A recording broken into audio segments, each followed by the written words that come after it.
Welcome to this week's Torah lesson. This week's Torah portion is Parsha Chukat. The question of the week is, do any of the commandments make sense? So this week's Torah portion, Parsha Chukat, begins, Zois Chukas HaTorah.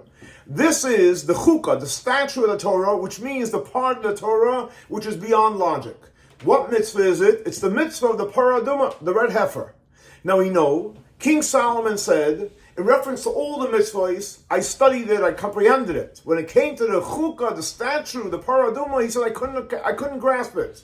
So the question is asked, we know Hashem says to Moshe Rabbeinu, the Medrash teaches us, that to Moshe Rabbeinu, Hashem explained the logic behind the Paraduma.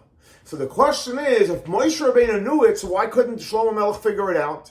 Also, if Moshe Rabbeinu knew the understanding of the mitzvah of Paraduma, why didn't he teach it to everybody?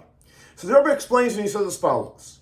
The truth is, every single mitzvah, even the ones that make sense logically, we do them for one reason, because Hashem commanded us. We're doing it beyond logic. We're doing it because Hashem commanded us, not for any reason. Yes, there are some that we're able to comprehend, but it's not why we ultimately do it. We do it because Hashem commanded us to do it. Now what happens is, when we know the reason for a mitzvah, so we can logically say, well, maybe there's a reason not to do the mitzvah. So if you're doing the mitzvah because of logic, there's a possibility you won't do it. That's why there's always a mitzvah, like the Chukat, which is above logic, so that we'll be committed even when it doesn't make sense, because we're not doing it because it makes sense. Now, since ultimately, every single mitzvah, there's a component which makes sense and a component that doesn't make sense. We're doing it because it doesn't make sense. We're connected to Hashem. So therefore, Hashem did not allow the understanding of the mitzvah of Chukas HaParah that Moshe Rabbeinu understood for us to understand, or even Shlomo Melech. So we should have that special connection to the powerful component of the mitzvah which is above logic.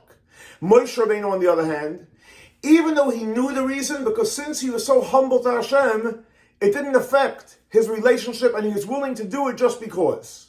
So the answer to the question, are any of the mitzvahs make sense? So the answer is yes. From a certain perspective, certain mitzvahs make sense. But ultimately, every single mitzvah ultimately really doesn't make sense. Because we're doing it because Hashem asked us to do so. And we do the mitzvahs because Hashem asked us to do so. Beyond logic, because it doesn't make sense, that's the real connection to Hashem through doing the mitzvahs. Thanks so much for joining us for our weekly Torah lesson. This week's Torah lesson is dedicated to the memory of Baruch ben Aryeh, Shlomo ben Yosef, and Rachel bas Lipa. May their souls be elevated by the Torah we're studying in their memory. For more information, please see our website, Chabad, swf.org. Have a great and blessed week. Shavua Tov.